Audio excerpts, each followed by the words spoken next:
أشهد أن لا إله إلا الله وحده لا شريك له وأشهد أن محمدا عبده ورسوله أما بعد فأعوذ بالله من الشيطان الرجيم بسم الله الرحمن الرحيم الحمد لله رب العالمين الرحمن الرحيم مالك يوم الدين إياك نعبد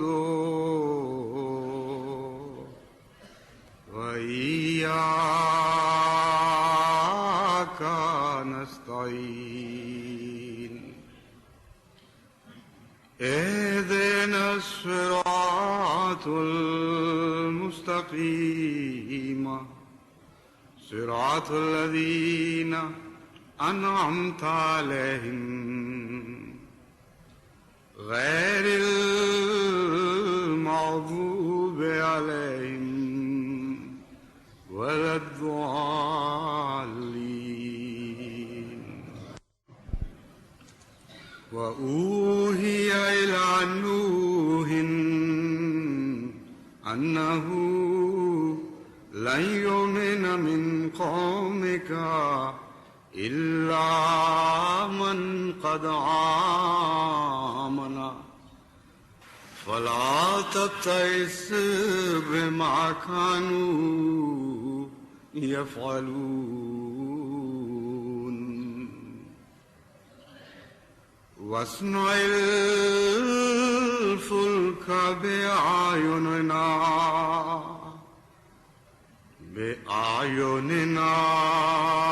ووحينا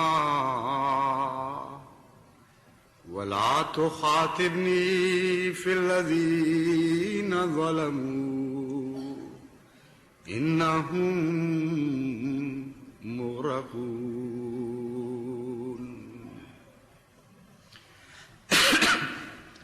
میں نے گزشتہ خطبے میں اس دعا کا ذکر کیا تھا جس سے یہ ظاہر ہوتا تھا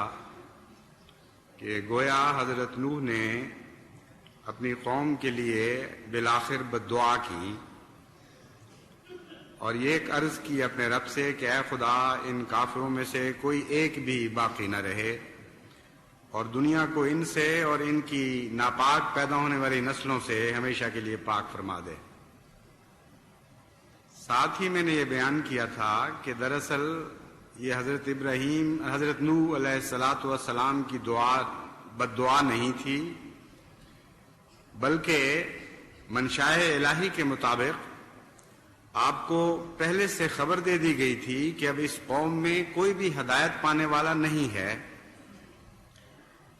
اور چونکہ انسانی زندگی کے مقصد کے خلاف ہے کہ کوئی انسان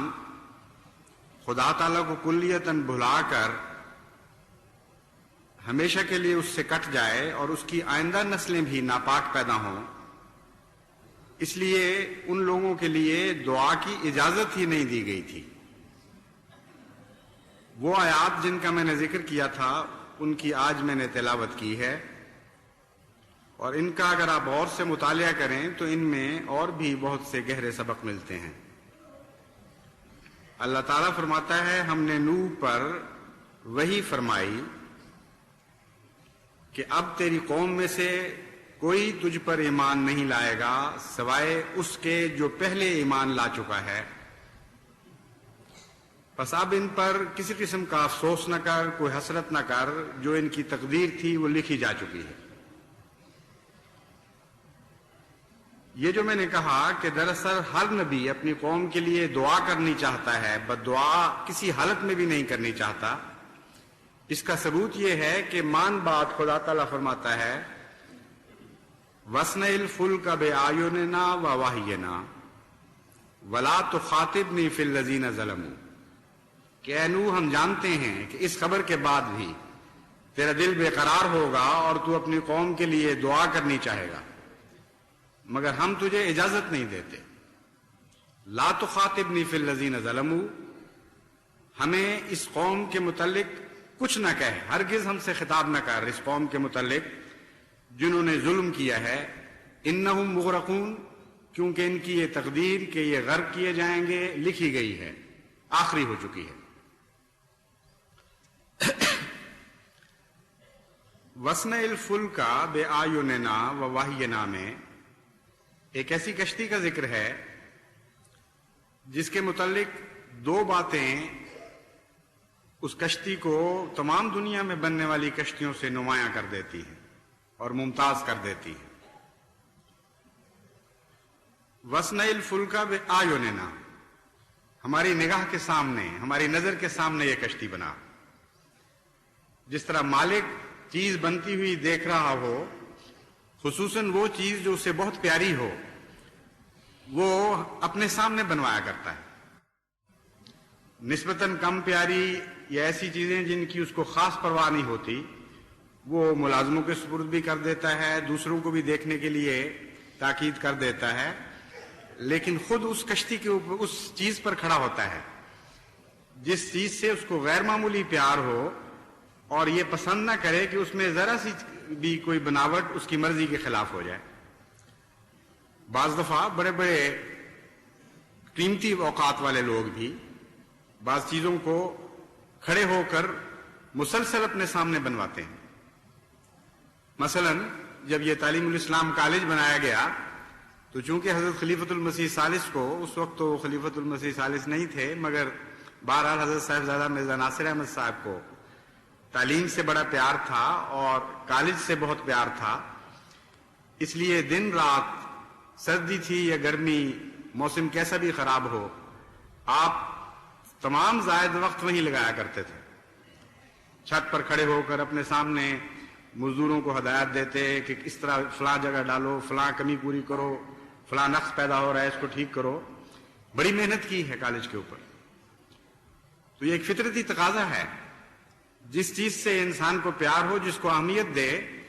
اس کے اوپر مسلسل نظر رکھتا ہے۔ تو یہ ایک عجیب کشتی تھی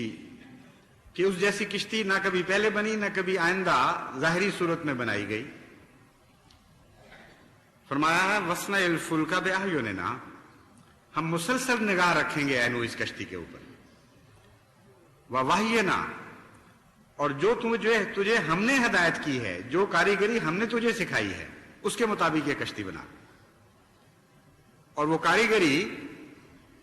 حضرت نوح نے کسی اور سے تو نہیں سیکھی تھی۔ کشتی بنانا تو آپ نہیں جانتے تھے۔ ایک ایک کیل جو ٹھونکا گیا، ایک ایک میخ جو لگائی گئی، اللہ تعالیٰ نے بتایا کہ اس کو اس طرح رکھو، اس طرح لگاؤ، اور مسلسل اللہ تعالیٰ کی آنکھ کے نیچے اور اللہ تعالیٰ کی وحی کے تابع وہ کشتی بنائی جا رہی تھی۔ ایک تو خیال یہ پیدا ہوتا ہے کہ اتنی عظیم الشان کشتی، ایسی مقدس کشتی کہ جو بے نظیر اور بے مثل ہو اپنی نوع میں،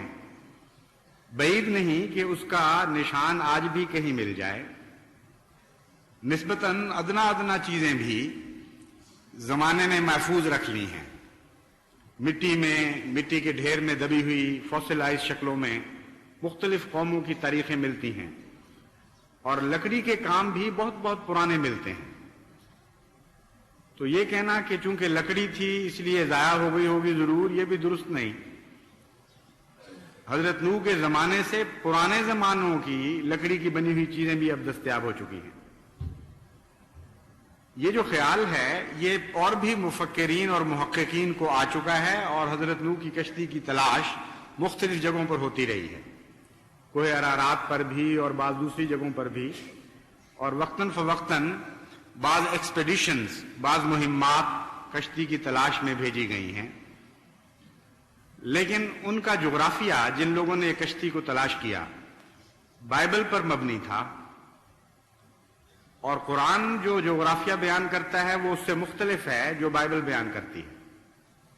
اس لیے طبی بات ہے کہ ان کی ساری کوششیں ناکام ہونی تھیں اور اب تک ناکام رہی ہیں۔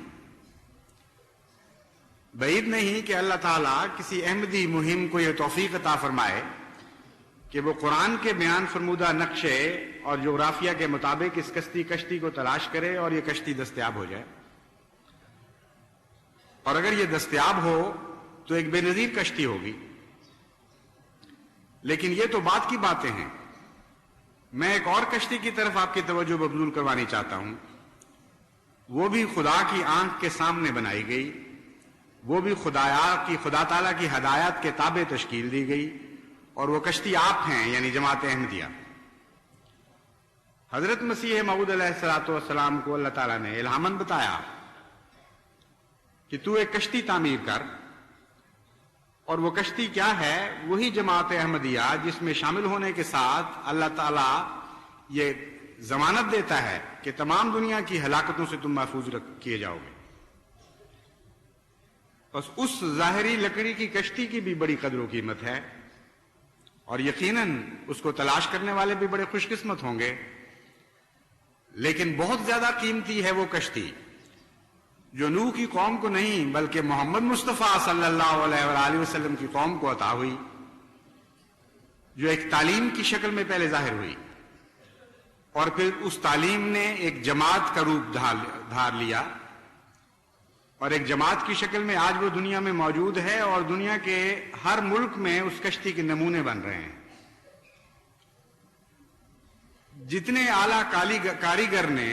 کوئی چیز بنائی ہو، اتنا ہی زیادہ ظلم ہوتا ہے اس میں دخل اندازی کرنا اور اس کی شکل کو بگاڑنا، کیونکہ ایک کامل تصویر کو اگر ایک ادنا نقاش چھیڑے گا تو وہ خوبصورتی تو پیدا نہیں کر سکے گا، اس میں تو بدصورتی پیدا کرے گا۔ ایک کامل صناع کی پیداوار میں اگر کوئی اناڑی دخل دے گا تو سوائے اس کے کہ اس کی اچھی بھلی صورت کو بگاڑ دے اور کوئی نتیجہ پیدا نہیں کر سکتا۔ تو یہ کشتی یعنی جماعت احمدیہ، یہ وہ مقدس کشتی ہے جس کے خد و خال خود اللہ تعالیٰ نے اپنی آنکھوں کے سامنے اور اپنی وحی کے مطابق تشکیل دیے، کہ اس نظام کو ڈھالنے میں حضرت مسیح موعود علیہ السلام کی اپنی سوچ کا اس میں کوئی بھی دخل نہیں تھا۔ کشتی نوح کے متعلق جیسا کہ میں نے بیان کیا ہے، اللہ تعالیٰ بہت کھلا اور واضح فرماتا ہے کہ اس کی تمام تفاصیل ہم نے بتائیں، اپنی نگرانی کے سامنے بنوایا۔ تو اگر یہ کشتی نوح ہے، اور یقیناً کشتی نوح ہی ہے، یعنی حضرت مسیح موعود علیہ السلام کی وہ تعلیم جس نے جماعت احمدیہ کی شکل میں تجسم اختیار کیا، تو اس کا ہر پہلو، اس کا ہر ذرہ، اس کی ہر نوک پلک اللہ تعالیٰ کی ہدایت کی تابع بنی ہے۔ بس اس خوبصورت جماعت صحابہ کے خد و خال کو زندہ رکھیں اور جاری رکھیں۔ اگر تابعین نے یا تبع تابعین میں ان نقوش میں فرق ڈال دیا اور تبدیلیاں پیدا کر دی، تو پہلے بھی جماعتیں یہ ظلم کرتی آئی ہیں، لیکن یہ بہت بڑا ظلم ہوگا کہ ایسی جماعت جس کو اللہ تعالیٰ نے کشتی نوح سے تشبیہ دی ہو اور نہایت ہی پیار کے ساتھ اس کا ذکر قرآن کریم میں محفوظ فرمایا ہو، وہ دیکھتے دیکھتے 2-3 نسلوں میں ہی اس کشتی کے نقوش بگاڑ دے۔ دوسرا پہلو اس میں یہ ہے کہ جتنے بڑے طوفان ہوں اتنی احتیاط کے ساتھ کشتیاں بنائی جاتی ہیں، اور بہت بڑے بڑے ماہر صناع اپنی ساری کوششیں اور اپنا سارا علم اس بات میں صرف کر دیتے ہیں کہ ہر قسم کے امکانی خطرے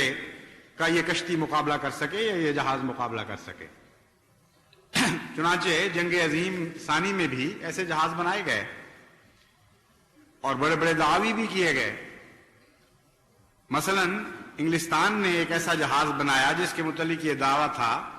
کہ یہ ہر قسم کے امکانی خطرے کے مقابلہ کرنے کے قابل ہے، اور جب وہ سمندر میں اتارا گیا تو پہلی دفعہ ہی ایسے طوفان سے اس کا سامنا ہوا کہ وہ لوٹ کے واپس نہیں آ سکا۔ حالانکہ اس زمانے کی دنیا کی سب سے ایڈوانسڈ ٹیکنالوجی اس کے پیچھے تھی، اور دنیا کے چوٹی کے جہاز بنانے والوں نے اپنی قوتیں اس پر صرف کی تھیں۔ تو انسان تو نااہل ہوتا ہے، انسان تو اپنی لا علمی کے نتیجے میں، اپنی جہالت میں بعض دفعہ دعاوی بڑے کر دیتا ہے، لیکن عملاً ان دعاوی کو سچا ثابت نہیں کر دکھاتا۔ لیکن اللہ تعالیٰ نے جو کشتی بنائی ہو اس کے متعلق یہ وہم بھی نہیں آ سکتا کہ کوئی ایسا طوفان بھی آئے گا جو اس کشتی کو غرق کر دے۔ بس اگر آپ اس کشتی کے خد و خال کی حفاظت کریں تو یہ آپ کی ضمانت ہے۔ کتنی بڑی بڑی تحریکیں چلی ہیں آپ کو مٹانے کے لیے، اور کس طرح ان کی لہریں آپ سے ٹکرا کے پاش پاش ہو گئیں اور ان کا کوئی وجود باقی نہیں رہا، اور کس شان کے ساتھ یہ مسیح موعود علیہ الصلوۃ والسلام کے ہاتھوں کی بنی ہوئی کشتی اسی طرح لہروں کے اوپر غلبے کے ساتھ تیرتی چلی گئی۔ بس اگر آپ نے اس میں دخل نہ دیا، اگر آپ نے اس مقدس صنع کی بنائی ہوئی ترکیبوں میں اپنے دماغ کی بےہودہ اور لغو ترکیبوں کو دخل نہ دینے دیا، اگر آپ نے بڑی حفاظت اور پیار کے ساتھ اور جانسوزی کے ساتھ اس کے ادنا سے ادنا نقش کی حفاظت کی، تو یہ چند معمولی تحریکیں کیا چیز ہیں؟ اگر وہ طوفان بھی اٹھے جسے عالمی طوفان نوح سے تشبیہ دی جا سکتی ہے، اگر ایسی لہریں بھی بلند ہوں جو پہاڑوں کو غرق کر دیں اور دنیا کی بڑی بڑی قوموں کو تباہ کر دیں، میں آپ کو قرآن کریم کی تعلیم کی روح سے اور حضرت مسیح موعود علیہ الصلوۃ والسلام کے الہام کی روشنی میں یہ خوشخبری دیتا ہوں کہ یہ کشتی وہ کشتی ہے جس کا دنیا کا کوئی طوفان کچھ بگاڑ نہیں سکے گا۔ یہ لازماً غالب آئے گی اور پہاڑوں کی بلندیوں پہ بلند ہوگی، طوفان تھمیں گے تو یہ نیچے اترے گی، لیکن طوفان ایسا کوئی نہیں جو اس کشتی کو ڈبونے کے لیے پیدا کیا گیا۔ لیکن شرط وہی ہے کہ اللہ تعالیٰ کے ہاتھ کی بنائی ہوئی کشتی ہے، اسے انسانی ہاتھوں سے ناپاک اور گندہ نہ کریں۔ دوسرا پہلو اس آیت کا جو خاص طور پر توجہ کا مستحق ہے وہ ہے وَلَا تُخَاطِبْنِي فِي الَّذِينَ ظَلَمُوا إِنَّهُمْ مُغْرَقُونَ۔ دوسری جگہ تو اللہ تعالیٰ نے انبیاء کو منع نہیں فرمایا قوم کے لیے دعا کرنے سے، حضرت ابراہیم کو بھی منع نہیں فرمایا، حضرت لوط کو بھی منع نہیں فرمایا، یعنی دعا کرنے کے بعد یہ تو کہا کہ چھوڑ دو اب اس بات کو، لیکن یہ اور طرح کا منع کرنا ہے۔ یہ نہیں فرمایا کہ ہم تمہیں خبر تو دے رہے ہیں لیکن دعا کرنے کی اجازت نہیں دیتے۔ حضرت ابراہیم کے متعلق تو یہاں تک فرمایا یجادلنا فی قوم لوط، جھگڑا کر رہا تھا ہمارے سے۔ اب یہ جھگڑا بڑے پیار کا اظہار ہے، یہ تو مراد نہیں تھی کہ نعوذ باللہ حضرت ابراہیم علیہ الصلوۃ والسلام کو معلوم ہو چکا ہوتا کہ اللہ تعالیٰ اس بات کو پسند نہیں کرتا اور پھر اصرار کر رہے ہوتے۔ صاف پتہ چلا ہے کہ اشارتاً یا کنایتاً بھی اللہ تعالیٰ نے آپ کو منع نہیں فرمایا تھا، ورنہ ابراہیم کا وہ مقام تھا کہ ناممکن تھا کہ خدا کی طرف سے اشارہ پانے کے بعد پھر وہ کسی قسم کی گفتگو فرماتے۔ تو یجادلونا کا موقع دینا اللہ تعالیٰ کا اور محبت اور پیار کے ساتھ، یہ ایک بہت بڑی بات ہے۔ خوب زور لگایا حضرت ابراہیم نے اور اللہ تعالیٰ نے لگانے دیا، یہ دلیلیں بھی نکالو وہ دلیلیں بھی نکالو، اپنی طرف سے جو بھی تمہارے ذہن میں جواز بن سکتا ہے اس قوم کو بچانے کا پیش کر دو، اور ہم تمہیں بتاتے چلے جائیں گے کہ یہ جواز بھی درست نہیں اور وہ جواز بھی درست نہیں اور وہ بھی درست نہیں اور وہ بھی درست نہیں۔ ایک بھی وجہ جواز ہوتی اس قوم کو بچانے کی تو اللہ تعالیٰ فرماتا ہے کہ ہم بچا لیتے، اور پھر منع کس طرح پیاس سے فرماتا ہے یا ابراہیم اعرض عن ھذا انہ قد جاء امر ربک، کہ اے ابراہیم اب بس کر، جانے بھی دے، چھوڑ اس قصے کو، اللہ کا حکم تو آ بھی چکا ہے، جس کو ٹالنے کی تو کوشش کر رہا ہے وہ تو سر پر آ کھڑا ہے، اب دیر ہو چکی ہے، اب وقت بھی نہیں رہا، اگر ہم تیری بات ماننا بھی چاہیں تو ہماری تقدیر تو ظاہر ہو گئی۔ کیسا عظیم الشان پیار کا اظہار ہے ابراہیم علیہ السلام سے، اور ان کی دعاؤں کو رد بھی کتنے پیار سے کیا ہے. اور انہ لأواہ منیب، ساتھ ہی بڑے اس کی دل کی تعریف بھی کر دی، بڑی ہی دل جوئی فرمائی ہے حضرت ابراہیم کی. اس کے بالکل برعکس حضرت نوح کو اجازت ہی نہیں ملتی کہ وہ اپنی قوم کے متعلق کوئی ذکر بھی کر سکیں. کیا اس میں حکمت تھی؟ اس میں اگر آپ غور کریں تو ایک بہت ہی گہرا، بہت ہی عظیم الشان سبق ہے. ایک ایسا سبق ہے جو انسانیت کے مقام کو بہت بلند اور عرفہ کر دیتا ہے. حضرت ابراہیم جس قوم کے لیے دعا کر رہے تھے، اس قوم کا حضرت ابراہیم کے ساتھ کوئی بھی رشتہ نہیں تھا.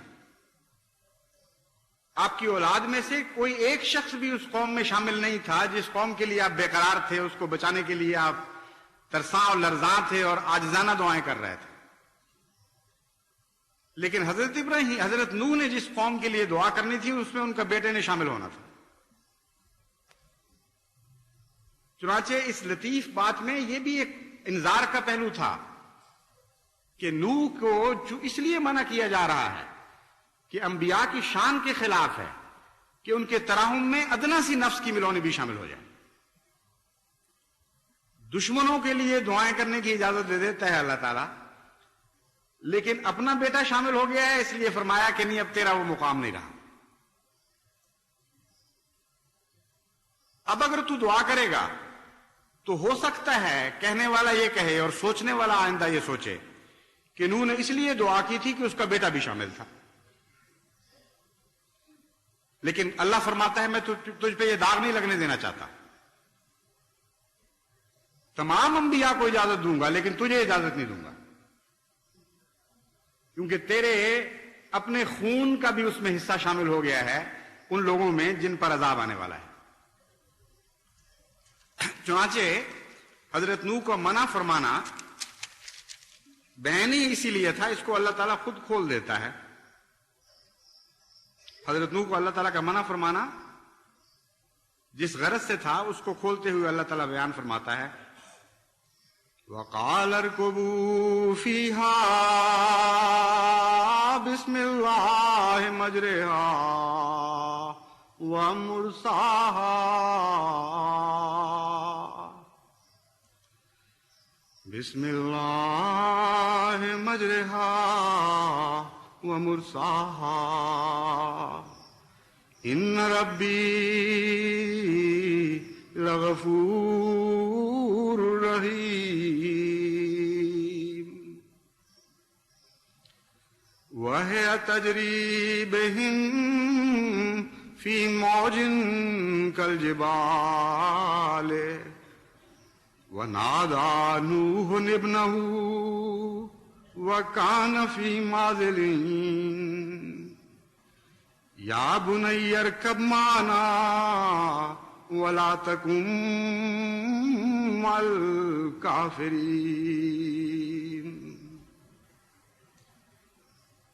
قَالَ سَآوِي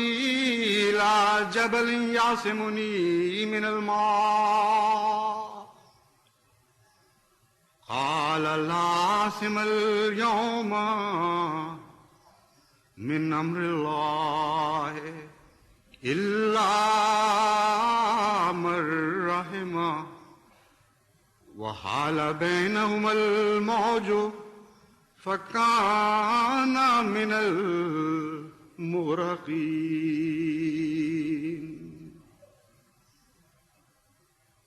وَقِيلَ يَا أَرْضُ ابْلَعِي مَاءَكِ وَيَا سَمَاءُ أَقْلِعِي وَغِيضَ الْمَاءُ وَقُضِيَ الْأَمْرُ وَاسْتَوَتْ عَلَى الْجُودِيِّ وَقِيلَ بُعْدًا لِلْقَوْمِ الظَّالِمِينَ وَنَادَى نُوحٌ رَبَّهُ فَقَالَ رَبِّ إِنَّ ابْنِي مِنْ أَهْلِي وَإِنَّ وَعْدَكَ الْحَقُّ وَأَنْتَ أَحْكَمُ الْحَاكِمِينَ قال یا نوح انه ليس من اهلك انه عمل غیر صالح فلا تسألنی ما ليس لك به علم انی اعظک ان تکون من الجاہلین۔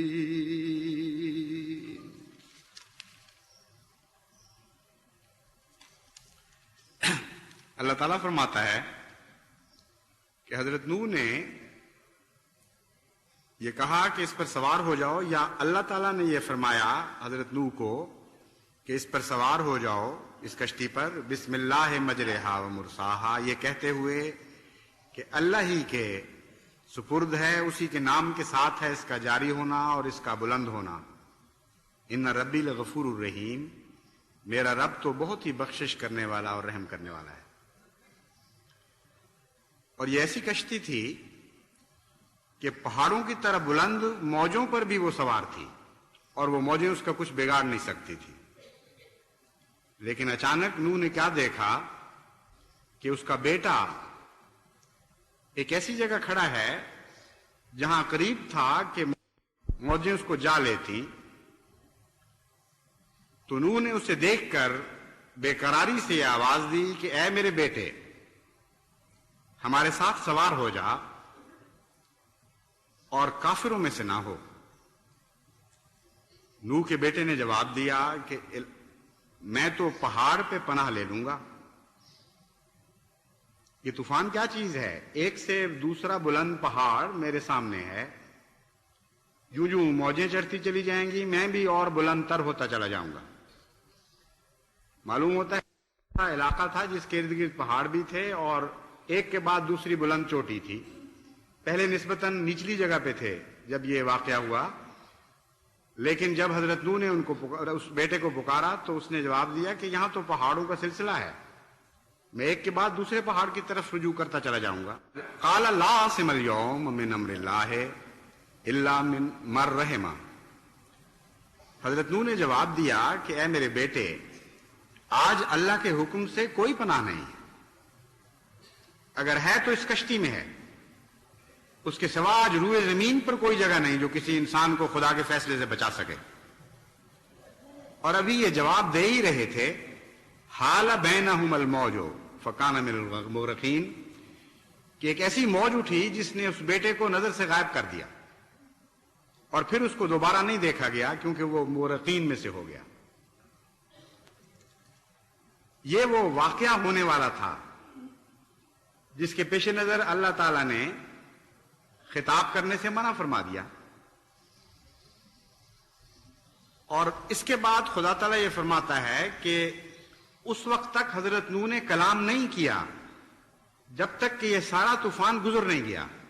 بعض لوگ غلطی سے یہ سمجھتے ہیں کہ ادھر یہ واقعہ ہوا، ادھر حضرت نوح نے کہنا شروع کر دیا کہ اے خدا تو نے تو اس کو مار دیا، یہ تو میرا بیٹا تھا۔ ہرگز ایسی بات نہیں۔ قیل یا ارض ابلعی ماءک ویا سماء اقلعی وغیض الماء وقضی الامر واستوت علی الجودی وقیل بعدا للقوم الظالمین۔ پھر خدا نے حکم دیا آسمان کو کہ وہ تھم جا، زمین کو فرمایا کہ وہ اپنا پانی چوس جائے، پھر وہ پانی نیچے ہوا، اور نیچے ہونے کے بعد پھر پہاڑ کی چوٹی پر وہ کشتی لگی۔ معلوم یہ ہوتا ہے کہ سارے عرصے میں حضرت نوح کو دکھ ضرور تھا بیٹے کے مرنے کا، اور دکھ اس کے مرنے کا اتنا نہیں جتنا اس تعجب کی بنا پر تھا کہ اللہ تعالیٰ نے تو فرمایا تھا کہ تیرے اہل کو میں نجات بخشوں گا، پھر یہ کیا واقعہ ہو گیا؟ یعنی یہ دکھ نہیں تھا دراصل کہ حضرت میرا بیٹا کیوں ہلاک ہوا، یہ دکھ تھا کہ میری پیشگوئی کیوں پوری نہیں ہوئی، خدا کا کلام جو مجھ سے تھا میں نے اس کو سمجھنے میں غلطی کی ہے، یہ کیا واقعہ ہوا ہے؟ اللہ تعالیٰ نے تو واضح خبر دی تھی کہ تیری اولاد کو میں بچاؤں گا، اور وہ میری اولاد تھی، اور پھر وہ نظروں کے سامنے دیکھتے دیکھتے ہلاک ہو گیا۔ تب اس حضرت نوح نے عرض کیا جب یہ سارا معاملہ گزر گیا تھا، ورنہ اس وقت تو انبیاء کی شان کے خلاف ہے کہ ادنا سا بھی اشارتاً یا کنایتاً بھی ایسا کلام منہ پر لائیں جس کے نتیجے میں اللہ تعالیٰ کے کلام پر کسی معنی میں بھی کوئی حرف آئے۔ اور جب پوچھا ہے تو یہ نہیں پوچھا کہ میرا بیٹا کیوں مرا ہے، اس کو زندہ رہنا چاہیے تھا. یہ عرض کی کہ اے خدا وہ تو میری اولاد تھی، تو یہ کہتا ہوں کہ تیرا وعدہ سچا ہے. پھر یہ مہمہ کیا ہو گیا کہ تیرا وعدہ بھی سچا ہے اور میرا بیٹا بھی ہے، اور مجھے کچھ سمجھ نہیں آ رہی کہ یہ کیا واقعہ ہوا ہے. اس لیے اس طرز بیان میں کوئی گستاخی نہیں ہے، بڑے ہی عاجزی کا اظہار ہے، اپنی ناسمجھی کا، اپنی کم عقلی کا کہہ دیجئے کہ میری انسانی عقل، میری بشری نظر و فکر اس مہمے کو حل نہیں کر سکتے. اس پر اللہ تعالیٰ نے یہ مہمہ کھولا اور فرمایا یا نوح انہ لیس من ہالک انہ عمل غیر صالح، کہ اے نوح وہ تیرا بیٹا کس طرح ہو گیا؟ تیرے اہل بیت میں سے وہ نہیں تھا، اس لیے کہ اس کے عمل گندے تھے. چنانچہ ہمیشہ کے لیے اہل بیت کے لفظ کی تعریف فرما دی. فرمایا کہ کوئی ظاہری رشتہ اور کوئی ظاہری خون کا تعلق کسی کو نہیں بچا سکے گا، ادنا لوگوں کو بھی نہیں بچا سکے گا، کیونکہ زیادہ سے زیادہ اظہار محبت اور پیار اللہ تعالیٰ نبی سے کر سکتا ہے. بس نبی کا ظاہری خون بھی اس کی ایسی اولاد کو نہیں بچا سکا جس نے اس خون کی قدر نہیں کی اور اس کے پیغام کی حفاظت نہیں کی اور اپنے اعمال صالحہ میں نبی کے اعمال صالحہ کو جاری نہیں کیا. اس لیے روحانی طور پر جو کاٹا گیا وہ جسمانی طور پر بھی کاٹا گیا. یہ ایک دوسرا سبق ہے جس کی طرف میں جماعت کو توجہ دلانا چاہتا ہوں کہ کشتی نوح میں حفاظت کی خوشخبری تو ضرور ہے اہل خاندان کے لیے بھی اور ان کے لیے بھی جو خاندان سے ظاہری تعلق نہیں رکھتے لیکن حضرت مسیح موعود علیہ الصلوۃ والسلام کی تعلیمات پر عمل کر کے اس کشتی میں سوار ہو گئے. لیکن یہ ضمانت اسی وقت تک ہے جب تک اعمال صالح موجود رہیں گے. جب بھی اعمال صالحہ میں کمزوری واقع ہوئی تو وہ خدا جس نے نوح کے بیٹے کو ہلاکت سے نہیں بچایا وہ آئندہ بھی کبھی نہیں بچائے گا، ورنہ ہمیشہ کے لیے وہ خدا تقدم سے سمجھا جائے گا. یہ ممکن نہیں ہے کہ نوح کے زمانے میں تو اس نے نبی کے ظاہری بیٹے کو بچانے سے انکار کر دیا، لیکن بعد کے کسی زمانے میں ظاہری اولاد کی قدر کرتے ہوئے اس لیے کہ کسی پیارے کی اولاد ہے اس کو بچا لے. کیا قیامت کے دن پھر نوح یہ سوال نہیں کر سکے گا کہ اے خدا مجھے بھی تو نے ہی نبی بنایا تھا، مجھ سے بھی تو نے ہی پیار کا اظہار کیا تھا، اور ایسا پیار کہ میری خاطر ساری دنیا کو ہلاک کر دیا اور پرواہ نہیں کی، تو میرے بیٹے کو کیوں معاف نہیں کیا جبکہ بعد میں آنے والوں کے بیٹوں کو معاف کیا گیا؟ یہ واقعہ نہیں ہو سکتا. یہ ایسا الزام ہے اللہ تعالیٰ کے انصاف پر جو کبھی نہیں لگایا جا سکتا. اس لیے جہاں امن کا مقام ہے وہاں خوف کا بھی مقام ہے. جہاں خوشخبری سے ہمارے دل بلیوں اچھل رہے ہیں کہ تمام دنیا کی طوفان مل کے بھی ہمیں ہلاک نہیں کر سکیں گے، وہاں یہ خوف بھی دامنگیر رہنا چاہیے اور تقویٰ کے ساتھ استغفار کرتے ہوئے زندگی گزارنی چاہیے کہ خدا نہ کرے ہم میں سے کچھ ایسے لوگ ہوں جو بظاہر اس کشتی میں سوار ہوں لیکن حقیقت میں اس کشتی سے ان کا کوئی تعلق نہ ہو. بظاہر حضرت مسیح موعود علیہ الصلوۃ والسلام کے اہل ہوں اور جماعت کی طرف منسوب ہو رہے ہوں، لیکن جب طوفان آئیں تو ان کو الگ کر دیں اور کھوٹے اور کھرے میں ایسی تمیز کی جائے کہ اس وقت معلوم ہو کہ کون احمدی تھا اور کون احمدی نہیں تھا.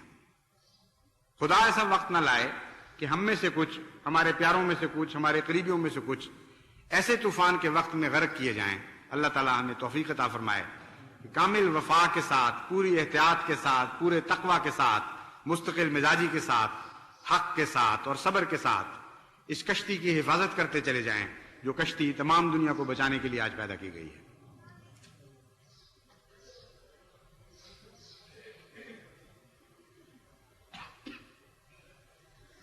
الحمدللہ نحمدہ ونستعینہ ونستغفرہ ونؤمن بہ ونتوکل علیہ ونعوذ باللہ من شرور انفسنا ومن سیئات اعمالنا من يهده الله فلا مضل له ومن يضلله فلا هادي له ونشهد أن لا إله إلا الله وحده لا شريك له ونشهد أن محمدا عبده ورسوله عباد الله رحمكم الله إن الله يأمر بالعدل والإحسان وإيتاء ذي القربى وينهى عن الفحشاء والمنكر والبغي يعظكم لعلكم تذكرون اذكروا الله يذكركم وادعوه يستجب لكم ولذكر الله أكبر